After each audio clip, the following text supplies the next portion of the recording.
గోవిందాయ నమః. కృష్ణం వందే జగద్గురం. భగవద్గీత 4వ అధ్యాయము 27వ శ్లోకం. సర్వాణి ఇంద్రియ కర్మాణి ప్రాణకర్మాణి చాపరే ఆత్మ సంయమ యోగాగ్నౌ జుహ్వతి జ్ఞానదీపితే. మరికొందరు యోగులు ఇంద్రియముల క్రియలను ప్రాణముల క్రియలను అన్నింటినీ జ్ఞానముచే ప్రకాశితమైన ఆత్మ సంయమ యోగ రూపాగ్నిలో హవనము చేయుచు ఉందురు. ఇది ఆధ్యాత్మిక సాధనలో పరాకాష్ఠ స్థితి. ఇలా తాత్పర్యం మాత్రమే చూస్తే అర్థమవ్వదు. అత్యంత తేలికగా అందరికీ అర్థమయ్యేలా వివరించి చెప్పే ప్రయత్నం చేస్తారు. ఇంతకుముందు శ్లోకాలలో స్వామి ఆధ్యాత్మిక సాధనా మార్గాల గురించి స్టెప్ బై స్టెప్ చెప్పుకుంటూ వస్తున్నారు. ఇలాంటి సాధనలు ఉన్నాయి. ఇంద్రియాలను నిగ్రహించే సాధనా ప్రక్రియ ఒకటి, సంయమనం పాటించే సాధనా ప్రక్రియ ఒకటి, మానవమానాలను కూడా సమానంగా స్వీకరించి భరించి వదిలేసి భగవంతుని యందే ధ్యానము దృష్టి నిలిపే సాధనా ప్రక్రియ ఒకటి. కొందరు భగవంతుడిని ఆరాధించేసి అంత భగవత్ సంబంధంగా చూసే ప్రక్రియ ఒకటి కొందరికి ఉంటుంది. అలాగే నిర్గుణ నిరాకార పరబ్రహ్మమును అంతటా చూసి ధ్యానించే ప్రక్రియ ఒకరికి ఉంటుంది. ఈ విధంగా స్వామి ఈ ప్రక్రియల గురించి చెప్పుకుంటూ వస్తూ ఇందులోనే ఇంకా అతి సర్వోత్కృష్టమైన అల్టిమేట్ ప్రక్రియ ఒకటి ఉంది అనేసి దాన్ని కూడా చెబుతూ ఉన్నారనమాట. ఏంటంటే అది కొందరు యోగులట ఇంద్రియముల క్రియలను ప్రాణముల క్రియలను అన్నిటినీ జ్ఞానముచే ప్రకాశితమైన ఆత్మ సంయమ యోగ రూపాగ్నిలో హవనము చేయుదురు. ఇంద్రియముల క్రియలు, ఇంద్రియములతో మనం ఏమేమి చేస్తూ ఉంటామో వాడన్నిటినీ కూడా సాధన ద్వారా నిగ్రహించి సంయమనము సాధించడం, అంటే కంప్లీట్ కంట్రోల్లోకి తెచ్చుకోవడం అనేది ఒక సాధన ప్రక్రియ ఉంది అని గత శ్లోకంలో మనం తెలుపుకున్నాం కదా. అలాగే ప్రాణముల క్రియలు, ఉచ్ఛ్వాస నిశ్వాసాలు, శ్వాసక్రియ, వీటన్నిటికంటే మించిన శుద్ధ చైతన్యము ఆత్మ అనేది విశేషమైన తపస్సు ద్వారా జ్ఞానము ద్వారా గ్రహించి ఇంద్రియ క్రియలు ప్రాణక్రియలు శ్వాస ఉచ్ఛ్వాస నిశ్వాసాలతో సహా మొత్తం అంతా కూడా ఆత్మయందు బంధించేస్తారన్నమాట. ఆత్మయందు హవనము చేసేసి ఇక ఆత్మ తప్ప ఏమీ లేదు అనే ఒక స్థితికి వచ్చేస్తారు. ఈ భౌతిక ప్రపంచంలో ఉండే ఆ స్థితికి వచ్చేసి యోగులు కొందరు ఉన్నారనమాట. అప్పుడు వాళ్ళు ఇక ఏం చేస్తారు, ఏది పొందాల్సింది, ఏది ఆలోచించాల్సింది, ఏది తినాల్సింది, చూడాల్సింది, చేయాల్సింది ఏమీ ఉండదు. ఇంకా వాళ్ళకి ఆ స్థితికి వచ్చేసిన మహాత్ములు ఏం చేస్తారంటే ఆత్మలోని అన్ని అనుసంధానం చేసి ఆత్మలోని మొత్తం అంతా మమేకం చేసి కేవలం శుద్ధ చైతన్యమైన ఆత్మ ఏదైతే ఉందో ఆత్మస్థితిలో అలాగే నిశ్చలంగా సమాధి స్థితిలో ఉండిపోతారు. ఆ స్థితికి వచ్చిన వాళ్ళు ఎవరైనా ఉన్నారా అంటే మన పరమ పవిత్రమైన తెలుగు రాష్ట్రాల్లోనే ఉన్నారు, భారతదేశం అంతటా ఉన్నారు. ఇక్కడే చూసుకోవచ్చు మనము. మన బృందావనంలో గురు రాఘవేంద్ర స్వామి వారు ఉన్నారు, సమాధి స్థితిలో ఉన్నారు, ఇప్పటికీ ఉన్నారు. కొన్ని వందల సంవత్సరాల నుండి ఉన్నారు, ఇహముందు కూడా ఉంటారు. వారు జీవించే ఉన్నారు, లోపల ఉన్నారు, భూగర్భంలో ఉన్నారు. ఉండి వారు ఏం చేస్తున్నారు అంటే ఆత్మస్థితిలో సమాధి స్థితిలో అలాగే ఉండిపోయారు. అసలు సమాధి అనే దానికి అర్థం అదే అండి. ఎవరైనా మరణిస్తే వాళ్ళని లోపల పెట్టి ఆ పైన ఒక కట్టడం ఏదైతే ఉందో చూసారు, అది ప్రాచీనమైన రోజుల్లో లేదు. ఆ తర్వాత ఈ కాలంలో వచ్చేసింది. అంటే ఏంటంటే మనకి ఇష్టమైన వాళ్ళు లేదంటే మన గురువో ఎవరో ఒకరు ఉంటారు కదా, మనకి ప్రియమైన వాళ్ళనో వాళ్ళ భౌతిక శరీరాన్ని ఇక్కడ పెట్టేసేసి ఖననమో దహనమో ఏదో చేస్తారు కదా, దానిపైన ఒక కట్టడం స్థాపించి అక్కడ ఒక తులసి ఉంచో శివలింగం ఉంచో మనం నిత్యం కూడా వాళ్ళ పవిత్ర దేహాన్ని ఆ పవిత్ర ఆస్మృతిలో స్మరించుకుంటూ ఉంటాము. దానికి కూడా సమాధి అనేసి ఒక పేరు పెట్టి మనం వాడుగ్గా పెంచుకుంటున్నాం. కానీ వాస్తవానికి సమాధి అనే పేరు దానికి కాదండి. బయటికి కట్టించిన భౌతిక కట్టడము సమాధి కాదు. సమాధి అనేది కట్టడం కాదు, ఒక స్థితి. గుర్తుంచుకోండి, జీవించి ఉన్న వ్యక్తి యొక్క ఒక అల్టిమేట్ స్థితికి సమాధి స్థితి అనే పేరు అన్నమాట. కలియుగంలో ఏదైనా సరే ఒక విషయానికి ఒక పదానికి ఒక గొప్ప సర్వోత్కృష్టమైన అర్థం ఉంటే దాన్ని తీసుకెళ్ళి ఏదో పనికి వాడిందని పెట్టేస్తారు. ఇంకా అది వాడుక అయిపోతారు అన్నమాట. సర్వోత్కృష్టమైన ఆ పదం అసలు దేనికి వాడతారో అది మర్చిపోతాం మనం. ఇది కలియుగంలో ఉండే రకరకాల దుర్లక్షణాలు ఇది కూడా ఒకటి అనుకొని బాధపడి ఊరుకోవడం తప్ప ఏం చేయగలం చెప్పండి. గుర్తుపెట్టుకోవాలి, సమాధి లేదా సమాధి స్థితి అంటే ఏంటంటే జీవించి ఉన్న వ్యక్తి తన ఇంద్రియాలు అలాగే తన శ్వాసక్రియలు మొత్తం అంతా తన సాధన ద్వారా తపశక్తి ద్వారా నిరోధించి మొత్తం అంతా ఆత్మలో లీనం చేసి తను శుద్ధ చైతన్యమై తాను ఆత్మగా అలా ఉండిపోతాడు, సమాధి స్థితిలో ఉండిపోతాడు అన్నమాట. అంటే ఏంటంటే మనము ఏదో కాసేపు కళ్ళు మూసుకుని 5 నిమిషాలు కాసేపు భగవద్ ధ్యానం చేస్తాం చూస్తారా, వాళ్ళు కొన్ని వందల సంవత్సరాలు కదలక మెదలక ఆహారం అవసరం లేదు, చివరికి శ్వాస ప్రక్రియ కూడా అవసరం లేదనమాట. అలాగే స్థానుగా ఉండిపోయి భగవద్ ధ్యానం చేస్తారు, భగవంతుడితో మమేకమై ఉంటారనమాట. ఆ స్థితికి ఎలా వెళ్తారంటే మనుషులు సాధన ద్వారానే వెళ్ళగలుగుతారండి. సాధన ఉన్న పనులు సమకూరు ధరలోన అనేసి మనకి పద్యమే ఉంటుంది అనమాట. సాధన చేస్తే ఏదైనా సరే సాధించవచ్చు.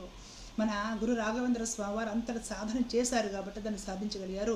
ఆ తర్వాత మహాయోగి పోతులూరి వీరబ్రహ్మేంద్ర స్వామి వారు కూడా సాధన ద్వారా, వారి తపశ్శక్తి ద్వారా వారు ఆ విధంగా ఇప్పటికి కూడా జీవ సమాధి సజీవంగా వారు భూగర్భంలో ఉండేసేసి తపస్సు ఆచరిస్తూ ఉన్నారు.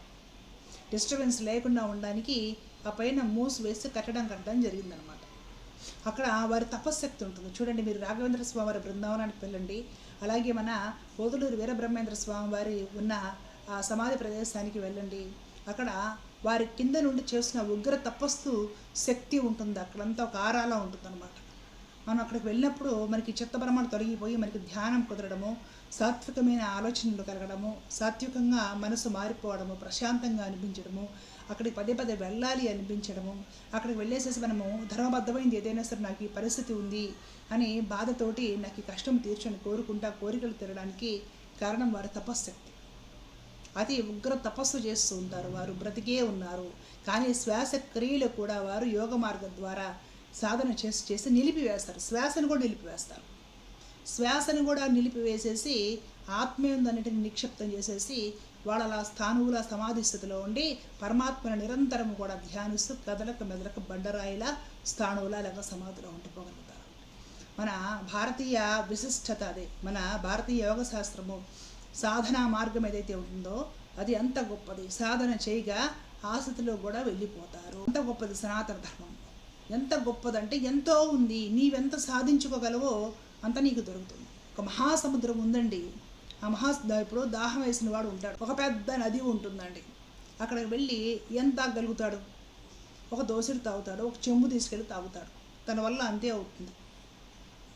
కానీ ఆ గొప్ప నదిని కూడా తాగలిగిన వ్యక్తి వస్తే నదిని కూడా తాగలుగుతాడు. అవునా? ఒక నదిని ఒక వ్యక్తి ఒక దోసిల్లో పట్టుకొని తాగలిగాడు అంటే అది ఎవరు గొప్పతనం అంటే ఆ వ్యక్తి చేసిన సాధనా బలము తపశక్తి అంత గొప్పది కాబట్టి తను నదిని తాగలిగాడు. అలా కుదరని వాడు తన ఎంతకు యోగ్యుడో ఎంతవరకు చేయగలడో అంతే తీసుకోగలుగుతాడు. సనాతన ధర్మం కూడా అంత గొప్పదే. సర్వోత్కృష్టమైన స్థాయికి నువ్వు వెళ్ళాలనుకుంటే వెళ్ళగలవు.